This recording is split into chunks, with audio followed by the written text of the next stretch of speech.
The morning sun cast long shadows across the training compound as Sarah Martinez adjusted her rifle scope for the 100th time that week. At 23, she was the youngest recruit in the elite sniper program, and everyone made sure she knew it. Her small frame and quiet demeanor had earned her nothing but skepticism from her fellow trainees and instructors alike. "Look at her, trying so hard," whispered Jackson, a burly former Marine who had taken it upon himself to be the unofficial leader of their group. "She thinks she can compete with real soldiers." The other trainees chuckled as they cleaned their weapons nearby. Sarah kept her focus on the distant target, her breathing steady and controlled. She had learned long ago that responding to their taunts only made things worse. Better to let her performance speak for itself, even though so far that hadn't been working in her favor either. Sergeant Williams approached the firing line, his boots crunching on the gravel. "Martinez, you're up. Let's see if today's the day you actually hit something that matters." More laughter rippled through the group. Sarah had been struggling with the long-distance shots, consistently missing targets that the others hit with relative ease. What they didn't know was that she was fighting more than just the challenge of marksmanship. Every night she stayed up late studying ballistics, wind patterns, and atmospheric conditions, trying to understand why her shots kept falling short. She settled into position, feeling the familiar weight of the rifle against her shoulder. The target was 800 meters away, a standard distance for their training exercises. Sarah controlled her breathing, found her natural respiratory pause, and squeezed the trigger with the gentle pressure she had practiced thousands of times. The shot echoed across the range.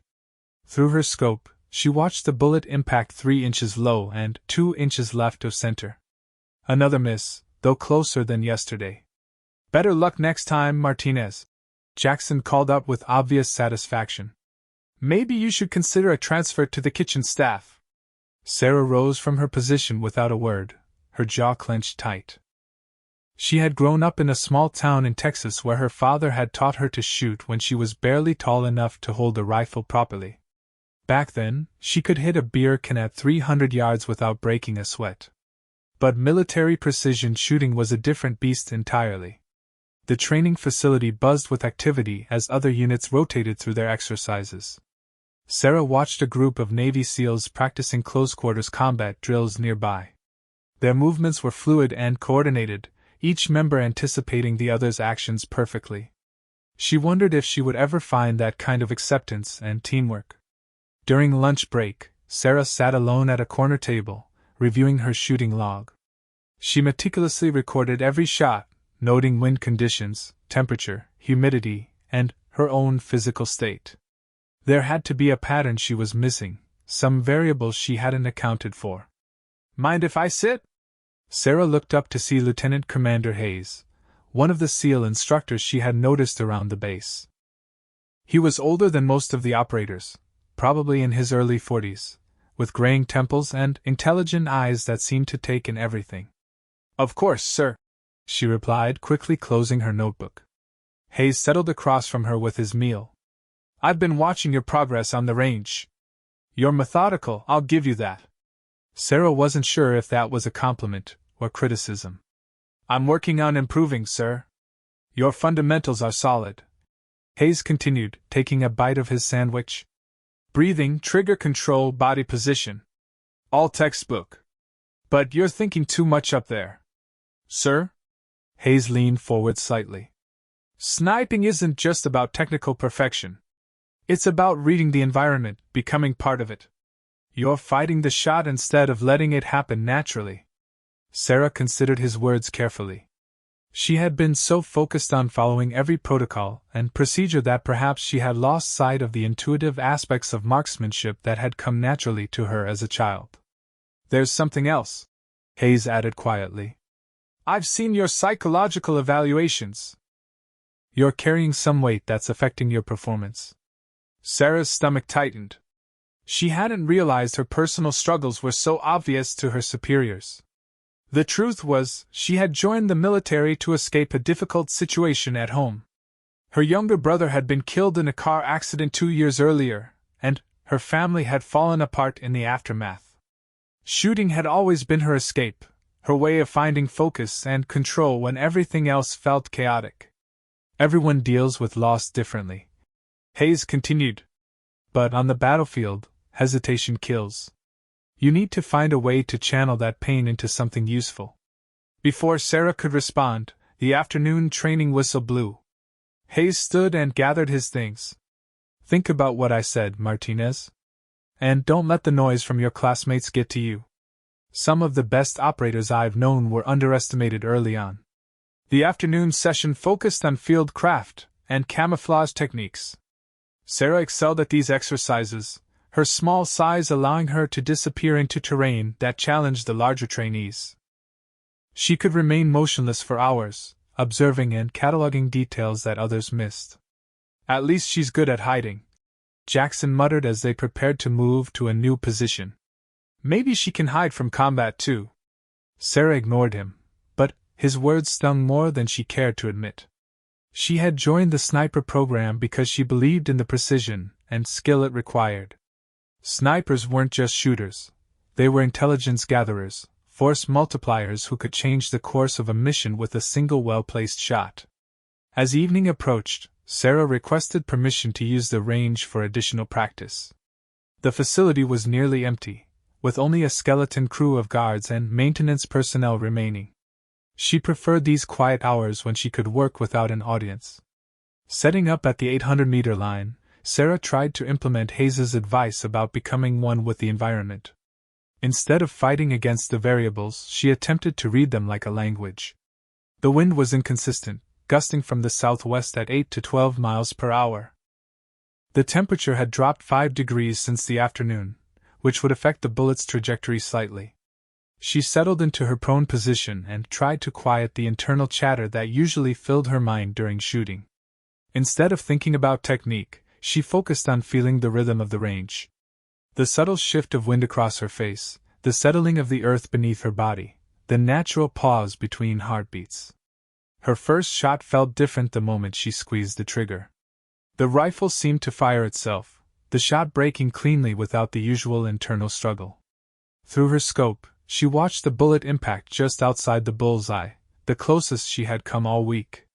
Encouraged, Sarah continued shooting until darkness made it impossible to see the targets clearly.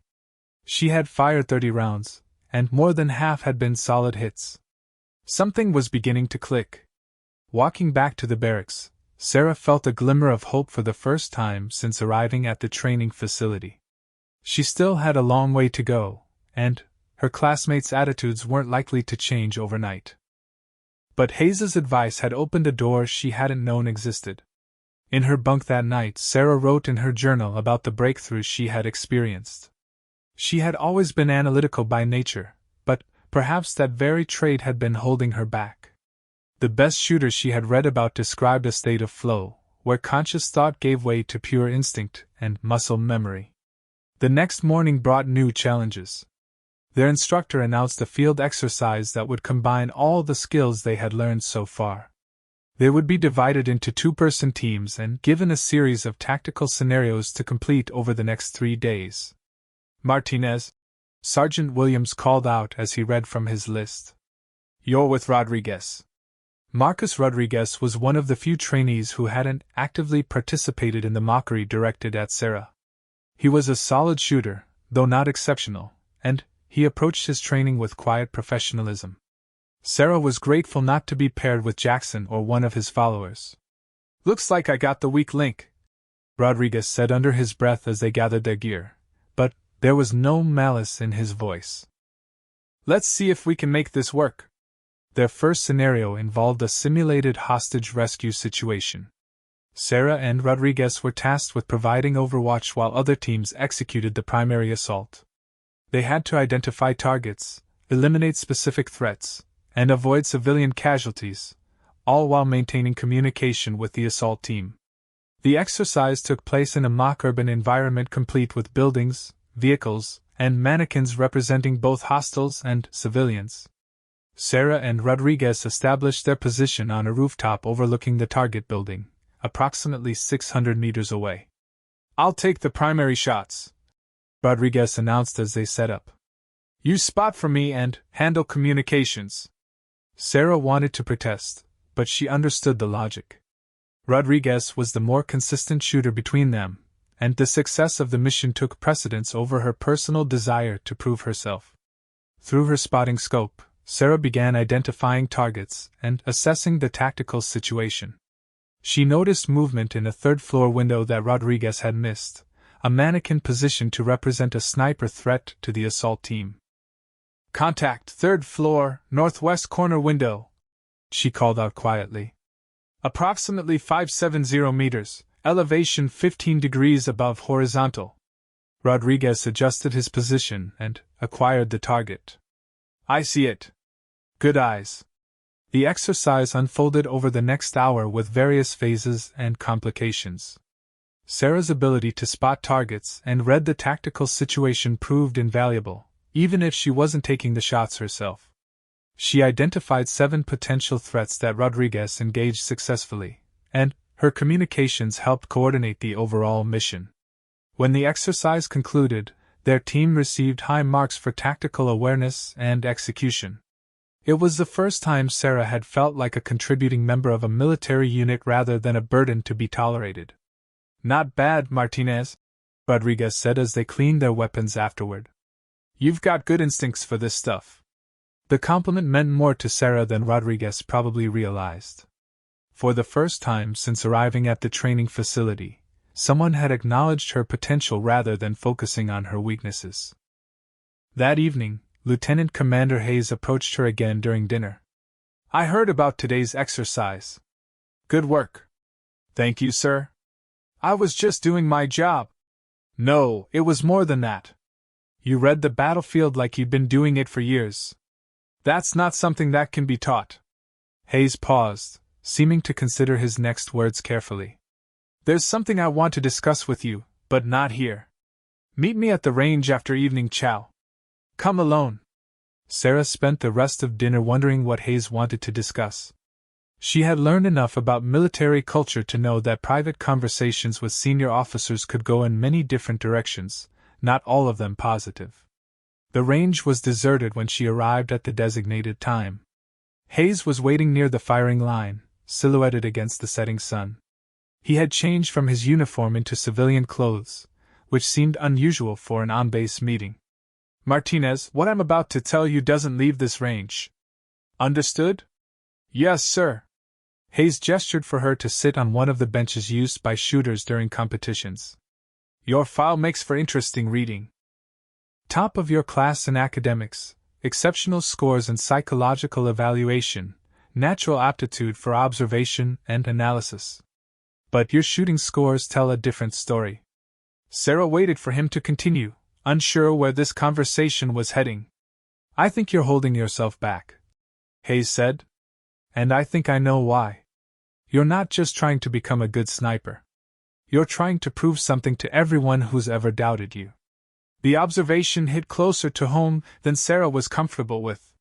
She had indeed been carrying the weight of others' expectations and her own need for validation. "There's an opportunity coming up," Hayes continued. "Something off the books that could change your trajectory completely. But it would mean leaving this program before completion and entering something much more challenging." Sarah's heart raced. Was he offering her a way out, or a way forward? "What kind of opportunity, sir?" Hayes studied her face in the fading light. "The kind that doesn't officially exist. The kind where your current reputation wouldn't matter because no one would know who you are anyway." He stood and began walking toward the targets at the far end of the range. Sarah followed, her mind racing with possibilities and questions. "Think about it," Hayes said when they reached the target line.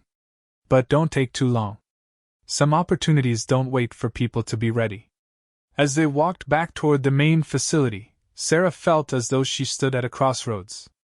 Behind her lay the familiar path of traditional military training, with all its challenges and prejudices. Ahead lay something unknown, possibly dangerous, but potentially transformative. That night, she lay awake staring at the ceiling while her fellow trainees slept around her. Jackson's snoring filled the room, a constant reminder of the environment she had been struggling to fit into. But Hayes's words had planted a seed of possibility that grew stronger with each passing hour. She thought about her brother and the dreams they had shared about making a difference in the world. He had always believed she was destined for something special, even when she couldn't see it herself. Perhaps it was time to stop trying to prove herself to people who would never accept her anyway, and start focusing on becoming the operator she was truly capable of being. The decision, she realized, had already been made. When morning came, she would find Hayes and accept whatever opportunity he was offering. The silent sniper was ready to find her voice, even if it meant disappearing completely to do so. Sarah found Lieutenant Commander Hayes at dawn, running along the perimeter of the base. She had been waiting by the track for over an hour, having barely slept after their conversation the night before. When he spotted her, he slowed his pace and gestured for her to join him. "I was hoping you'd show up," Hayes said as they fell into step together. "But I had to be sure you were making this decision for the right reasons." "I've been thinking about what you said," Sarah replied, her breath forming small clouds in the cool morning air. "About proving myself versus becoming what I'm capable of being." They ran in silence for several minutes before Hayes led her off the main track toward a maintenance building on the far side of the base. He produced the key and let them inside, switching on overhead lights that revealed a space filled with communications equipment and filing cabinets. "This conversation never happened," Hayes began without preamble. "What I'm about to offer you will require you to disappear from your current life completely. No contact with family, no trace of your previous identity, no going back." Sarah's throat tightened at the mention of her family. She had already lost her brother, and the thought of losing all connection to her parents was almost unbearable. But she also knew that her current path was leading nowhere except deeper frustration and self-doubt. "The program I'm talking about recruits from washouts and underperformers," Hayes continued. "People who show potential but don't fit the traditional military mold. Your shooting scores make you look like a failure, but your psychological profile and analytical skills make you perfect for what we do." "What exactly do you do?" Hayes pulled a manila folder from one of the filing cabinets and handed it to her. Inside were photographs of various locations around the world, all appearing to be surveillance shots taken from extreme distances. Desert compounds, urban buildings, mountain caves, maritime installations. "Deep reconnaissance and surgical elimination," he said simply. "We go places where official military units can't operate. We gather intelligence that doesn't exist through conventional channels. And when necessary, we remove threats that governments can't acknowledge exist." Sarah studied the photographs more carefully. The clarity and detail suggested they had been taken from distances of over a mile, far beyond the range of standard military sniper rifles. The technical skill required for such shots would be extraordinary. "You're talking about assassination," she said quietly. "Sometimes. But more often we're talking about preventing wars before they start. Stopping terrorists before they can execute attacks. Gathering information that saves thousands of lives." Hayes took the folder back and returned it to the filing cabinet. "The training is unlike anything you've experienced. We'll rebuild you from the ground up, teach you skills that don't exist in any military manual. When you graduate, you'll be capable of shots that other snipers would consider impossible." Sarah thought about her struggles on the range, her consistent failures to meet the standards expected of conventional military snipers. The idea that she could become someone capable of extraordinary precision seemed almost fantasy. "Why me?" she asked. "If you recruit from failures and washouts, there must be others with better qualifications." "Because you have something most of them don't," Hayes replied. "You understand invisibility. You've spent your whole life being overlooked and underestimated. That's not a weakness we need to overcome, it's an asset we need to refine." Over the next hour, Hayes outlined what accepting his offer would entail. She would officially wash out of the sniper program within the next week, her record showing a failure to meet marksmanship standards. Her military service would end with an honorable discharge due to unsuitability for specialized training. From there, she would disappear for 18 months of intensive training at a facility that officially didn't exist. She would learn advanced marksmanship techniques, surveillance methods, foreign languages, and survival skills. Most importantly, she would learn to become someone else entirely. The person you are now will cease to exist, Hayes emphasized. Sarah Martinez will go home to Texas, struggle with civilian life for a few months, and then die in a car accident. Very tragic, very final. The casual way he discussed erasing her identity sent chills down Sarah's spine. But she also understood the necessity. If they were operating outside official channels, absolute secrecy would be essential. What happens after the training? You become a ghost, Hayes said.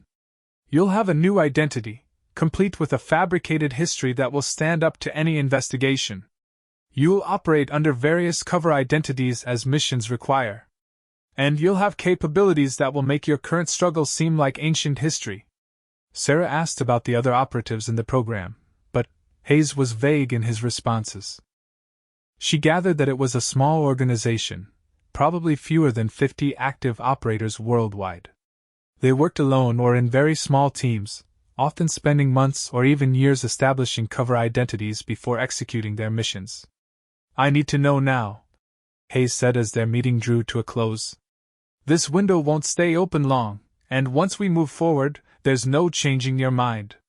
Sarah closed her eyes and tried to imagine her life continuing on its current trajectory. More months of struggling on the range, more mockery from fellow trainees, more doubt about whether she belonged in military service at all. Even if she eventually graduated, she would likely be assigned to a conventional unit where her struggles would continue. Against that, she weighed the terrifying prospect of completely reinventing herself. The training Hayes described sounded brutal, and the lifestyle of a covert operator would be lonely and dangerous. But it also offered the possibility of becoming something extraordinary, of fulfilling the potential that everyone seemed to think she lacked. I accept, she said quietly. Hayes nodded as though he had expected this response. Report to sick bay at 1400 hours today. You're going to have a training accident that will require medical evaluation. From there, the process will handle itself. The rest of the morning passed in a haze of routine activities that felt surreal given what Sarah now knew was coming. She attended classes on ballistics and field craft, participated in physical training, and endured more mockery from her fellow trainees, all while knowing it would be among the last times she would experience any of it. At lunch, Marcus Rodriguez sat across from her again. You look different today, he observed. More relaxed or something. Sarah realized he was right. For the first time since arriving at the training facility, she wasn't consumed with anxiety about her performance, or anger at her treatment by the other trainees. The weight of trying to prove herself had lifted, replaced by anticipation for what lay ahead. Maybe I'm finally accepting that this might not be the right path for me, she said, which was true from a certain perspective. That's too bad, Rodriguez replied. I thought yesterday's exercise showed you had real potential for this work. His genuine regret at her apparent resignation made Sarah feel a pang of guilt. Rodriguez had been one of the few people to treat her with respect, and she was essentially lying to him about her future. But Hayes's warnings about secrecy had been clear. At precisely 1400 hours, Sarah reported to the medical facility. The corpsman on duty seemed to be expecting her, directing her to a private examination room without asking why she was there. Within minutes, a doctor arrived with a clipboard and a practiced expression of concern. I understand you've been experiencing some issues with your shooting performance, the doctor said as he began a routine medical examination. Specifically, problems with depth perception and target acquisition that might indicate an underlying condition. Sarah played along with the charade, describing symptoms she didn't actually have. The doctor made notes, and ordered various tests that she assumed were designed to provide medical justification for her removal from the program. Over the next 3 days, she underwent extensive medical evaluations while officially remaining in training. Her shooting performance continued to struggle, which provided additional evidence for her unsuitability. By week's end, she received official notice that she was being removed from the sniper program due to medical concerns about her visual acuity. The other trainees barely acknowledged her departure. Jackson made a few predictable comments about finally getting rid of dead weight, but most simply ignored her as they prepared for their next phase of training. Only Rodriguez sought her out to say goodbye. "I still think you had more potential than anyone gave you credit for," he said as she packed her belongings. "I hope you find something that's a better fit." Sarah thanked him sincerely, wishing she could tell him that she was actually moving towards something far more challenging than what she was leaving behind. Her official discharge from the military was processed with bureaucratic efficiency. Within a week, she was a civilian again, supposedly returning to Texas to figure out her next steps in life. Instead, she found herself on a military transport aircraft with no identification other than a temporary travel document that identified her only as J. Smith. The flight took her to a remote airfield she couldn't identify, somewhere in what appeared to be desert terrain. She was met by a woman in civilian clothes who introduced herself only as Morgan, and escorted her to a waiting vehicle without windows in the passenger compartment. The drive lasted several hours over increasingly rough terrain. When they finally stopped, Sarah emerged to find herself at a compound that looked like a cross between a military base and a university campus. Modern buildings were scattered across several acres, connected by paved walkways and surrounded by high fencing that was clearly designed to keep people out rather than in. "Welcome to your new life," Morgan said as they walked toward the largest building. "From this point forward, you are no longer Sarah Martinez. You are Candidate 7, and you will remain Candidate 7 until you either complete the program or wash out completely." The dormitory Morgan led her to was spartanly furnished but comfortable. Sarah's room contained a bed, desk, dresser, and private bathroom. The window looked out onto a courtyard where she could see other candidates engaged in various training activities. "You have 1 hour to settle in," Morgan informed her. "Then, report to Building C for your initial evaluation. Don't be late. Punctuality is one of the few things that can get you eliminated immediately." Alone in her room, Sarah unpacked the few belongings she had been allowed to bring. Most of her possessions had been left behind as part of her official separation from military service. The person she had been was already beginning to fade, replaced by the mystery of who she might become. Building C turned out to house the administrative offices and initial evaluation facilities. Sarah reported to room 15, where she found a man in his 50s seated behind a simple metal desk. Like Morgan, he offered no name, instructing her to call him Director. "Candidate 7, he began, consulting a file that was surprisingly thick given how recently she had arrived. "Your preliminary assessments indicate significant potential, but potential means nothing here. Over the next 18 months, we will determine whether you have what it takes to become an operational asset." The director explained that the program was divided into 3 phases, each lasting 6 months. The first phase would focus on physical conditioning, basic tradecraft, and advanced marksmanship. The second would cover language training, surveillance techniques, and cover identity development. The final phase would involve live exercises in real-world environments under supervised conditions. Approximately 60% of candidates wash out during the first phase. He continued matter-of-factly. Another 20% failed to complete the second phase. Of those who reach the final phase, roughly half are ultimately accepted for operational deployment. Sarah did the math quickly. Out of every 10 people who entered the program, only 2 or 3 would successfully complete it. The odds were daunting, but also oddly encouraging. If the standards were that high, successfully meeting them would mean something significant. Her first training session began immediately after the evaluation. She was escorted to an indoor firing range that was unlike anything she had seen before. The facility extended far beyond the distances used in conventional training, with targets visible at ranges up to 2,000 meters. The rifles available were custom-built precision instruments that probably cost more than most people made in a year. Her instructor was a man who introduced himself only as Sergeant. He was clearly former military, though from which service and time period, Sarah couldn't determine. His approach to instruction was methodical and demanding, but without the mockery and hostility she had experienced in conventional training. "Everything you think you know about shooting, forget it," he began. "We're going to rebuild your technique from the ground up, focusing on capabilities you've never imagined possible.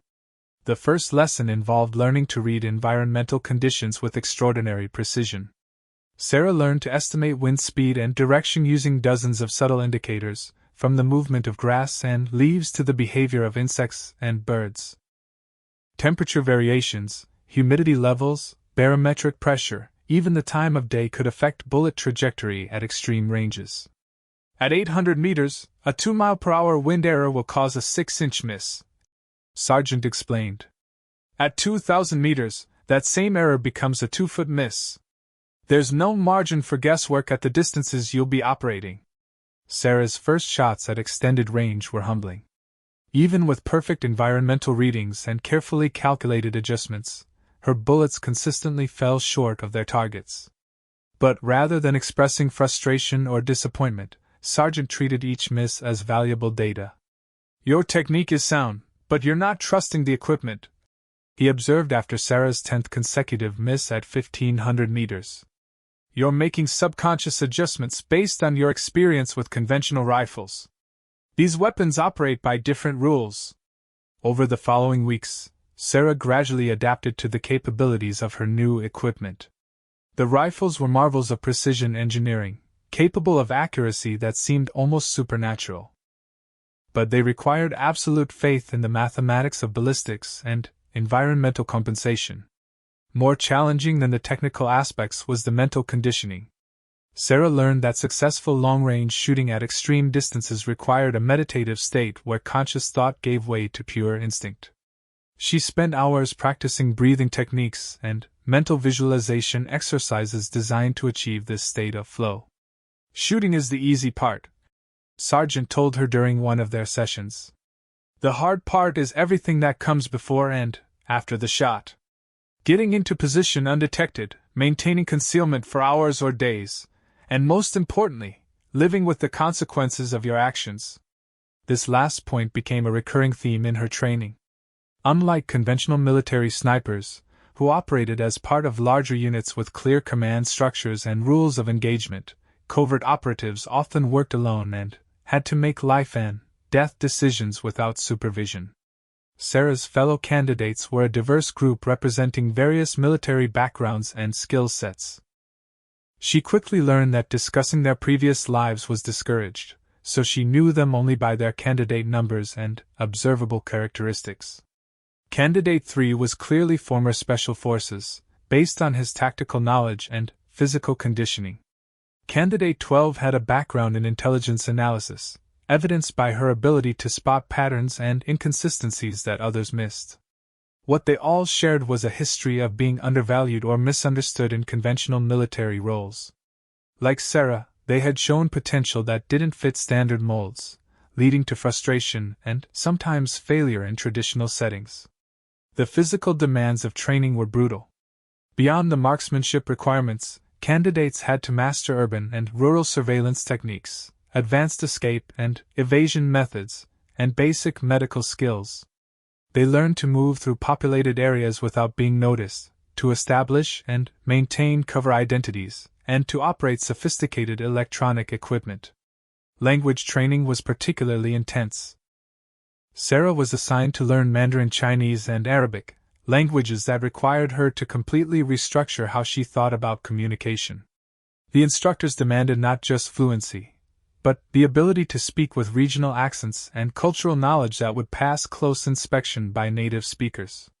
"Your life will depend on your ability to disappear into local populations," her language instructor explained. "A single mispronounced word or cultural misstep can expose you as a foreign agent." As the weeks passed, Sarah began to understand why the program had such a high washout rate.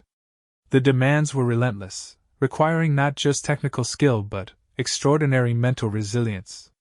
Several candidates left during her first month, unable to cope with the psychological pressure of completely reinventing themselves. Those who remained formed bonds that were deeper than typical military friendships. They were all essentially dying to their previous lives and being reborn as something entirely new. The shared experience of this transformation created a unique form of camaraderie. Sarah's shooting continued to improve steadily. By her third month, she was consistently hitting targets at ranges that would have seemed impossible during her conventional training. more importantly, she was learning to think like a long-range precision shooter, calculating not just the technical requirements for a shot but the tactical implications of every decision. "You're starting to understand," Sargent observed as Sarah successfully engaged targets at 1800 meters during a challenging exercise involving multiple moving targets and rapidly changing environmental conditions. "Shooting is just one tool in a much larger toolbox." The realization that she was becoming something extraordinary filled Sarah with a mixture of pride and apprehension. She was discovering capabilities she never knew she possessed, but also understanding that developing these skills meant accepting a life of secrecy and moral ambiguity. Late at night, lying in her dormitory bed, she sometimes wondered what her family thought had happened to her.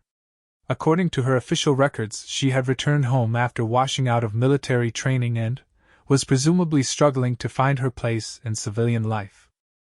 They had no way of knowing that she was actually becoming one of the most highly trained operatives in the world. The first phase of training concluded with a comprehensive evaluation that tested every skill she had learned. Sarah performed exceptionally well, earning placement in the top tier of her class. As she prepared to begin the second phase, she reflected on how completely her life had changed in just 6 months. The scared and uncertain young woman who had struggled on the conventional sniper range was gone, replaced by someone with confidence and capabilities that would have seemed impossible before. She still had 12 months of training ahead of her, but Sarah was beginning to believe she might actually complete the program and become one of the elite operatives she had only heard whispered about.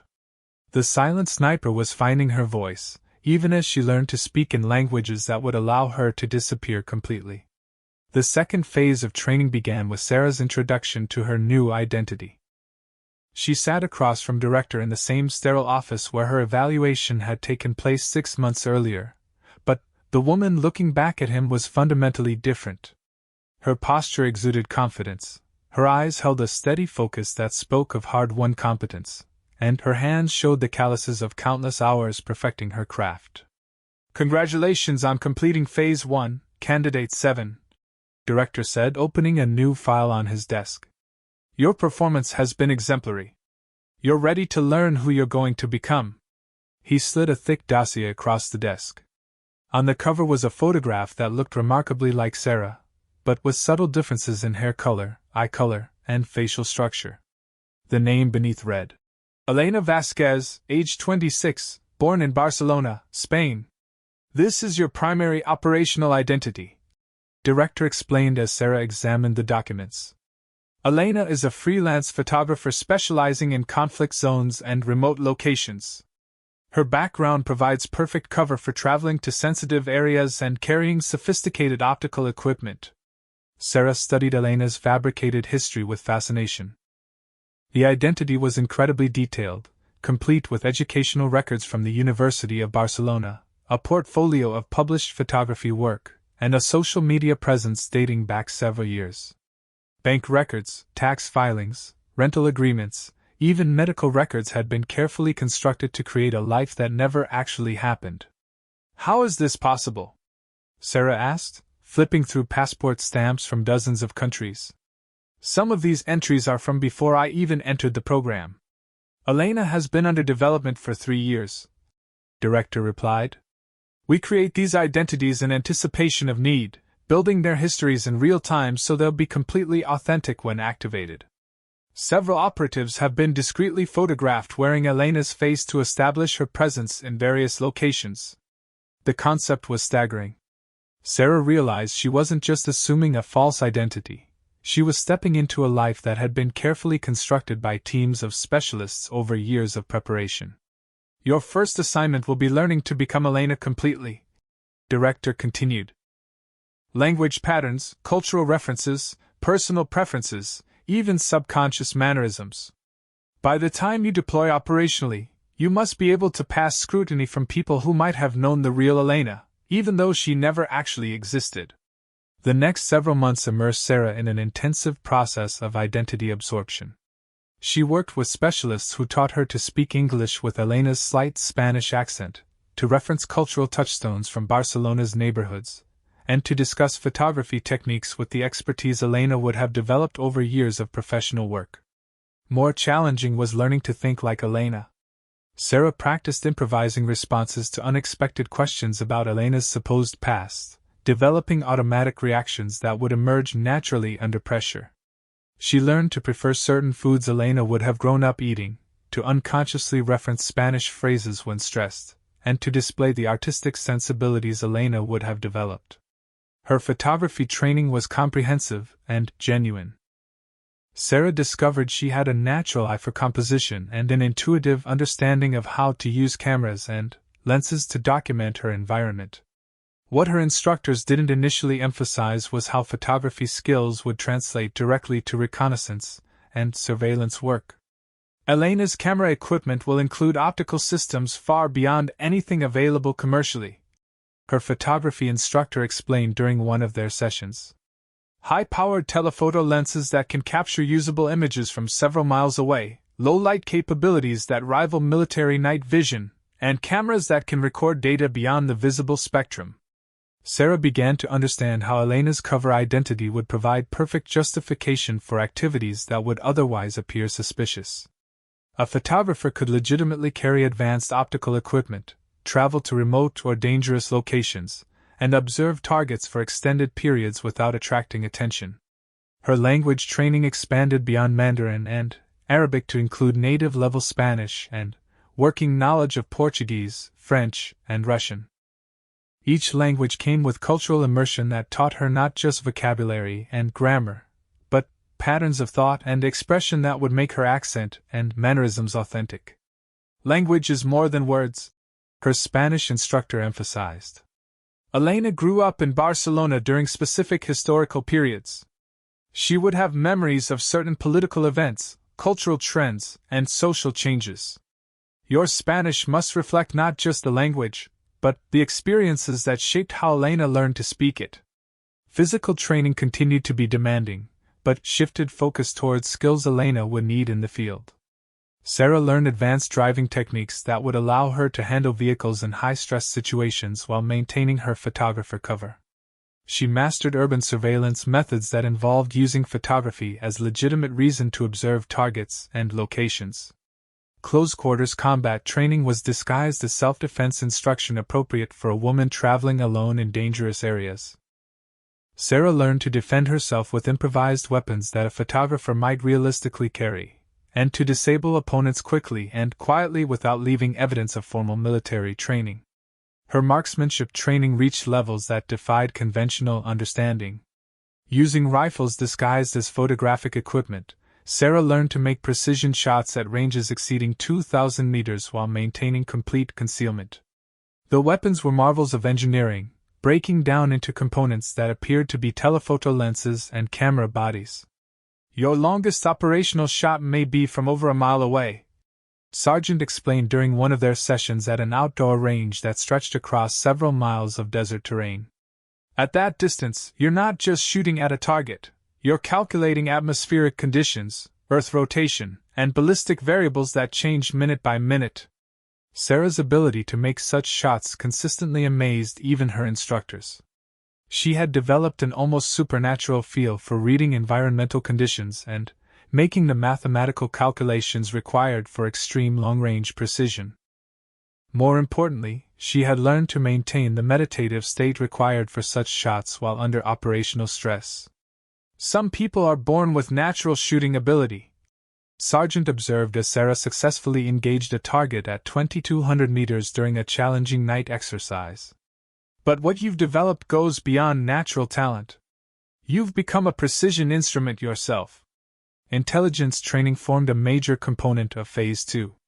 Sarah learned to gather and analyze information using methods that complemented her photography cover. She studied surveillance detection, counter-surveillance techniques, and methods for collecting intelligence from human sources without revealing her true purpose. Elena's camera will record more than visible images, her intelligence instructor explained during a lesson on covert recording techniques. Audio collection, digital data interception, and environmental analysis capabilities will be built into equipment that appears to be standard photography gear. Sarah practiced using photography assignments as cover for intelligence-gathering missions. She learned to identify valuable targets and information sources within her photographic subjects, to conduct interviews that elicited useful intelligence while appearing to be routine journalism, and to document locations and activities in ways that provided actionable military intelligence. Medical training focused on field medicine and trauma care appropriate for someone operating alone in remote locations. Sarah learned to treat gunshot wounds, perform emergency surgery, and manage medical crises without access to formal medical facilities. The training was presented as wilderness first aid suitable for a photographer working in conflict zones. Operational medical support may be days or weeks away, her medical instructor warned during a particularly intensive session on treating severe injuries. You must be capable of keeping yourself or team members alive long enough to reach extraction or proper medical care. Communication skills were vital. Sarah learned to operate sophisticated radio equipment disguised as photography gear, to establish covert contact with handlers and support teams, and to transmit intelligence using methods that would appear to be routine data transfer for a working photographer. The psychological aspects of her training became increasingly important as Phase 2 progressed. Sarah worked with specialists who helped her develop emotional resilience for operations that might require her to kill targets from extreme distance, often individuals she had observed and studied for weeks or months beforehand. Operational assignments will require you to make life and death decisions without supervision or support, her psychological counselor explained during one of their sessions. You must be capable of living with the consequences of your actions while maintaining the emotional stability to continue functioning effectively. Sarah learned meditation techniques and mental conditioning exercises designed to compartmentalize traumatic experiences and maintain psychological equilibrium under extreme stress. She practiced maintaining Elena's personality and emotional responses even when dealing with situations that would normally trigger intense psychological reactions. Technology training was extensive and fascinating. Sarah learned to operate electronic surveillance equipment, digital communication systems, and computer networks that would allow her to gather and transmit intelligence from anywhere in the world. Much of the equipment was designed to interface with standard photography gear, making it virtually undetectable. Modern intelligence operations depend as much on electronic capabilities as human skills, her technology instructor explained while demonstrating equipment that could intercept communications from several miles away using directional antennas hidden in telephoto lenses. Elena's photography equipment will make her a mobile intelligence collection platform. As Phase 2 drew to a close, Sarah's transformation into Elena Vasquez was nearly complete. She had absorbed the identity so thoroughly that she sometimes caught herself thinking in Spanish without conscious effort, or referencing memories from Elena's fabricated childhood as though they were her own experiences. Her skills had reached levels that seemed almost fictional. She could consistently make precision shots at ranges that challenged the capabilities of her equipment. Her photography work was genuinely professional quality, providing perfect cover for her true capabilities. She spoke multiple languages with native fluency and could blend into diverse cultural environments without detection. Most importantly, she had developed the psychological resilience required for operations that would isolate her from support networks and require her to make critical decisions based solely on her own judgment. The scared young woman who had struggled in conventional military training was now a precision instrument of extraordinary capability. The final evaluation for Phase 2 took place over several weeks and tested every aspect of her training simultaneously. Sarah was deployed to a major European city using Elena's identity and tasked with gathering intelligence on a simulated terrorist cell while maintaining her cover as a photographer documenting urban architecture. The assignment required her to identify targets, assess their capabilities and intentions, document their activities and locations, and ultimately provide information that would allow authorities to neutralize the threat. All while operating alone and maintaining complete cover as a legitimate photographer. Sarah's performance was flawless. She identified key individuals within the organization, documented their meeting locations and communication methods, and provided detailed intelligence about their planned activities. Her photography work was so convincing that she actually received inquiries from architectural magazines interested in publishing her images. More impressively, she had remained completely invisible to the trained counter-surveillance specialists who were monitoring for potential intelligence operatives. Elena's cover identity had been so perfectly maintained that she aroused no suspicion despite spending weeks conducting intensive surveillance of sensitive targets. "Outstanding work," Director said when she reported back to the facility.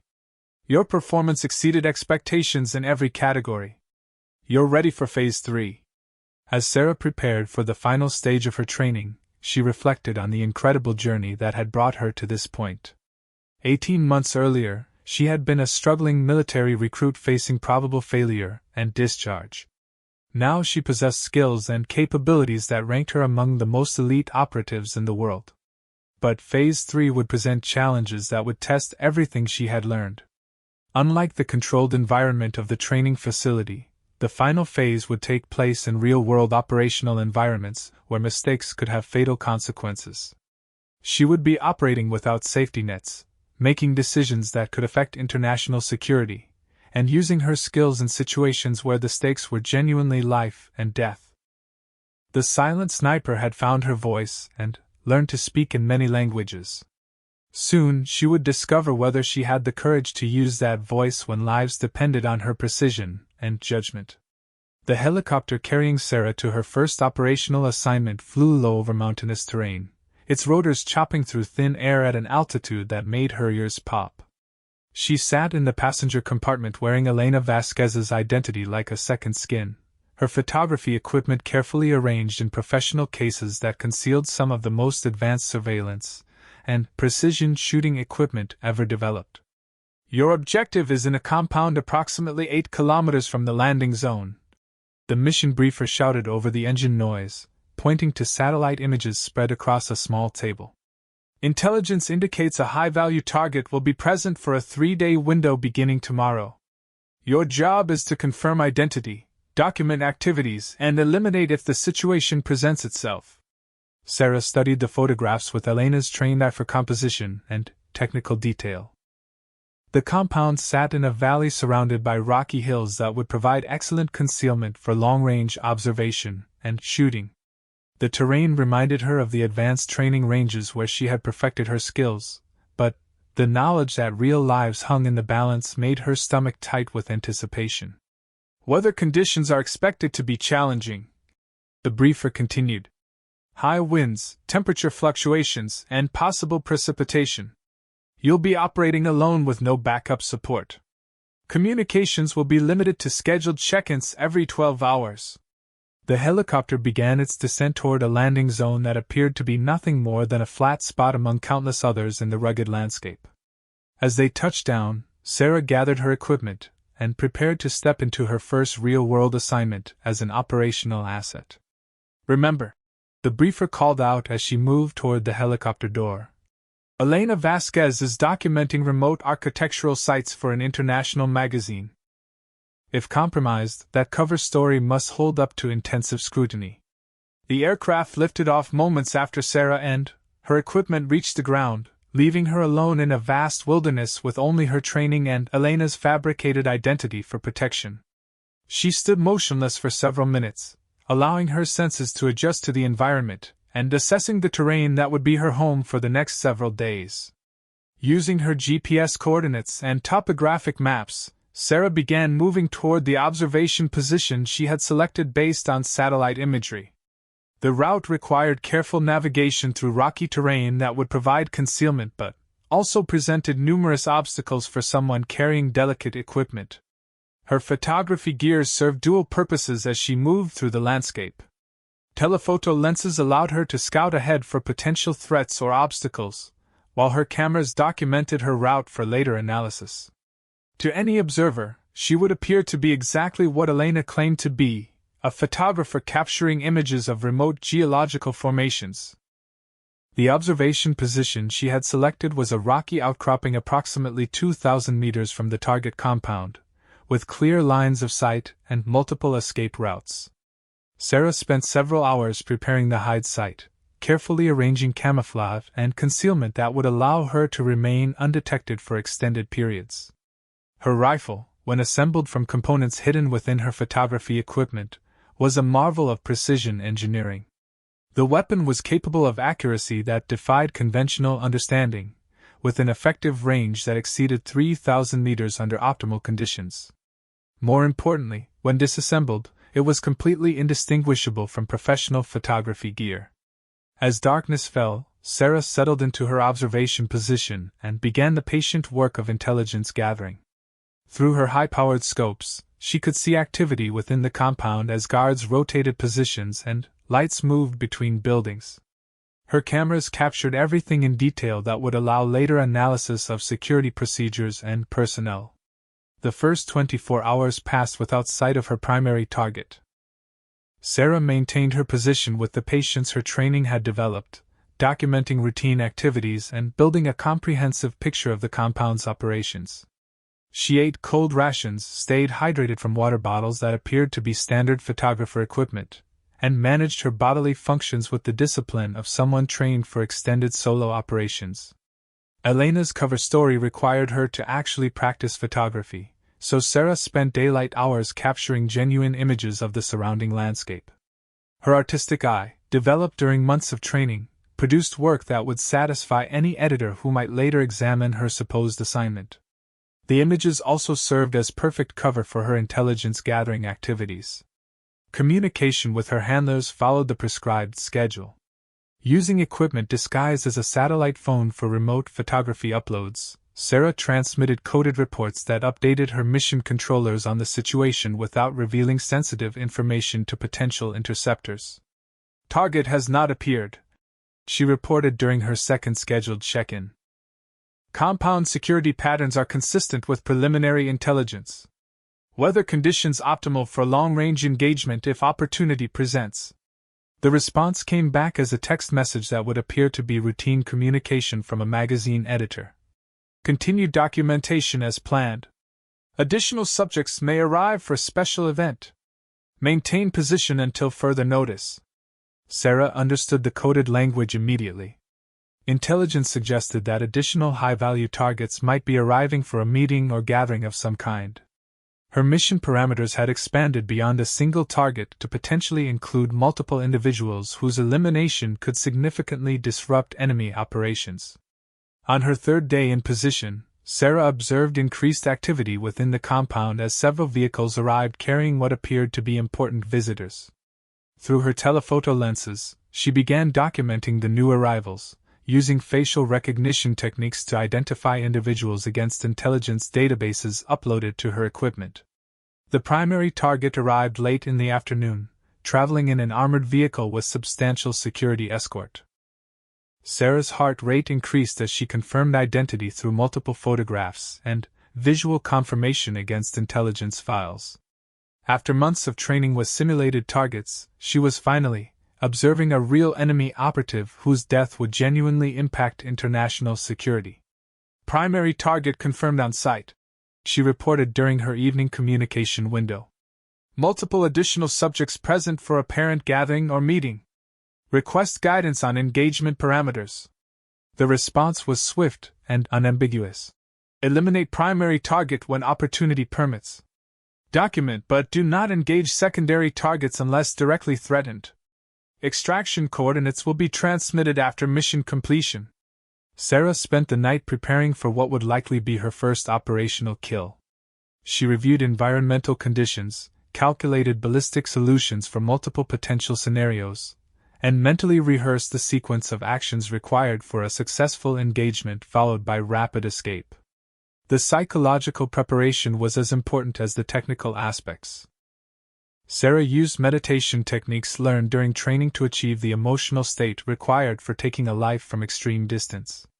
She visualized the shot itself, the immediate aftermath, and the escape route she would use to reach extraction. Elena's personality provided an additional layer of psychological protection. By maintaining her cover identity even in her own mind, Sarah could compartmentalize the violence she was about to commit as something Elena was doing to protect innocent people from a dangerous terrorist. The separation between her true self and Her operational identity helped manage the emotional weight of what was required. Dawn brought optimal shooting conditions, minimal wind, stable atmospheric pressure, and clear visibility across the target area. Sarah's equipment indicated environmental factors that would require minor adjustments to her ballistic calculations, but nothing that exceeded her training parameters. Her target appeared on schedule, emerging from the main compound building for what intelligence suggested was a routine morning security briefing.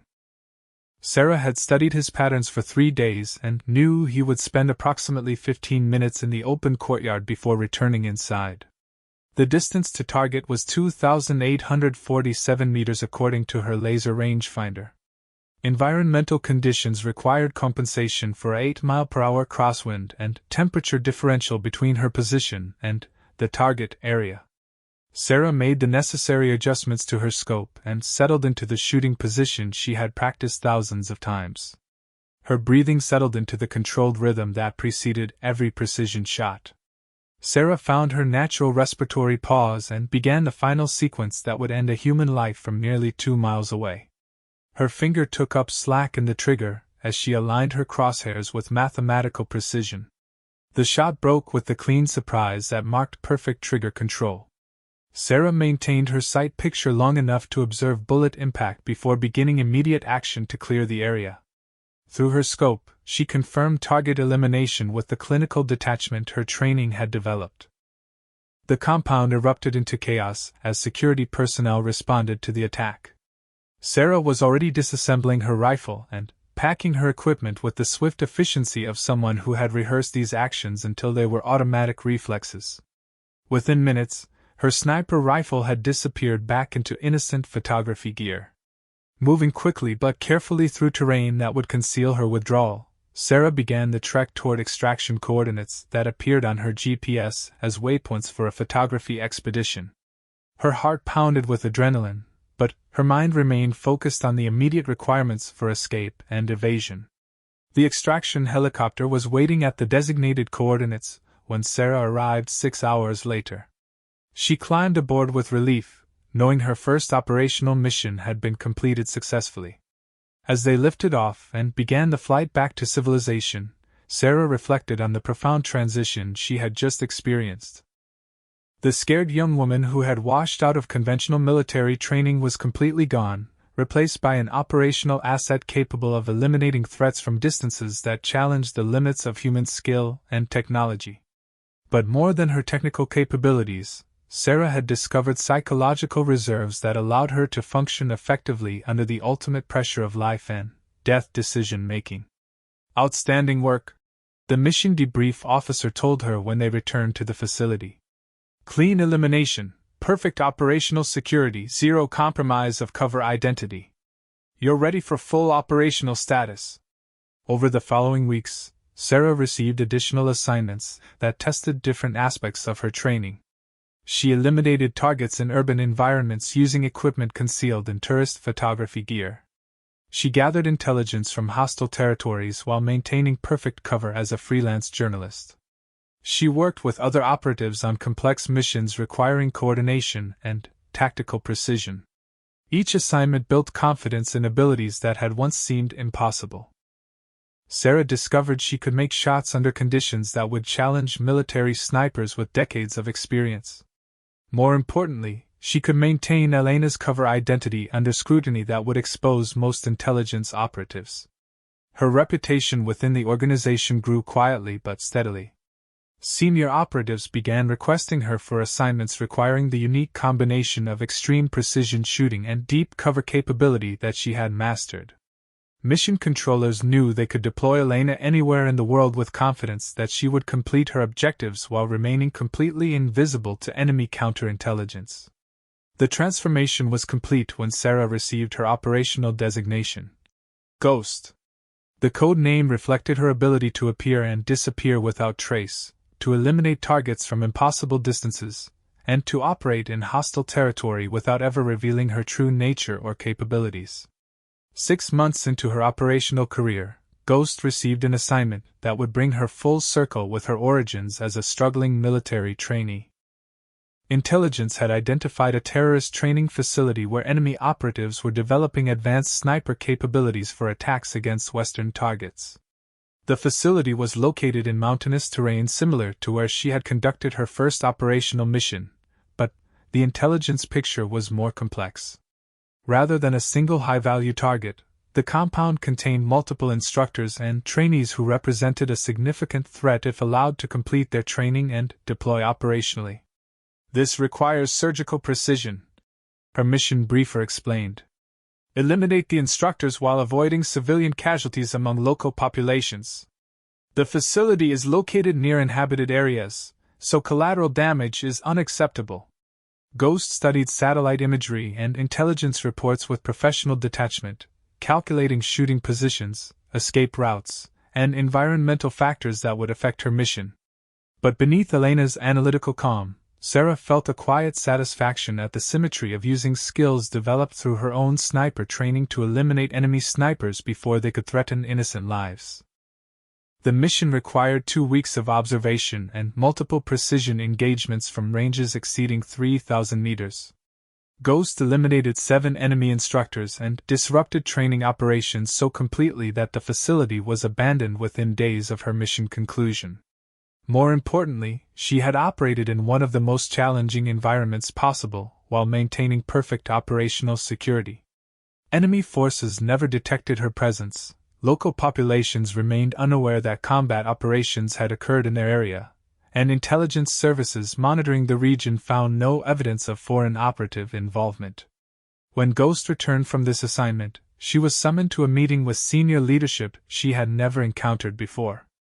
The conference room contained individuals whose faces she recognized from classified briefings as heads of various intelligence agencies and military special operations commands. "Your performance has been exceptional," the senior official began. "Your capabilities represent exactly what we hoped to achieve when this program was established. You've become something beyond what conventional military training produces." He paused, consulting notes that appeared to summarize her operational history. "Your shooting skills exceed anything in our database. Your ability to maintain cover identity under operational stress is unprecedented. Most importantly, you've demonstrated psychological resilience that allows you to function effectively in situations that would break most operatives." Ghost listened with Elena's polite attention, but inside Sarah felt a surge of pride at finally receiving recognition for abilities that had once been dismissed as inadequate. The journey from struggling trainee to elite operative had been longer and more difficult than she had ever imagined possible. "We're expanding the program," the official continued. "Your success has proven the concept works. We want you to help develop and train the next generation of operatives." The offer was both honor and responsibility.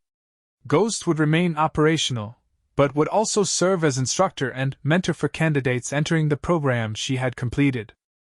Her experience and skills would help create other invisible warriors capable of protecting national security through precision and stealth. As she left the briefing, Ghost reflected on the incredible journey that had brought her to this point. The mockery and doubt she had endured during conventional training felt like experiences from another lifetime, remembered by someone else entirely. The SEALs and Special Operations units that had once dismissed her abilities would never know that their former washout had become one of the most capable precision eliminators in the world. Sarah Martinez had officially died in a car accident years earlier, leaving no trace of connection to the Ghost who could eliminate threats from distances that challenged human comprehension. Standing at the window of her secure facility, looking out at training ranges where new candidates were discovering their own extraordinary potential, Ghost smiled with quiet satisfaction. The silent sniper had indeed found her voice, and it spoke in the language of precision, patience, and invisible protection of the innocent. Her code name would eventually become legend among those few who knew such operatives existed. But Elena Vasquez would continue traveling the world, documenting remote locations with her camera, completely invisible to those who would never suspect that the quiet photographer could eliminate threats from ranges that defied belief. The woman who everyone had laughed at had become someone whose very existence was classified beyond top secret, whose capabilities were known only to a select few who understood that sometimes the most effective protection came from shadows and silence.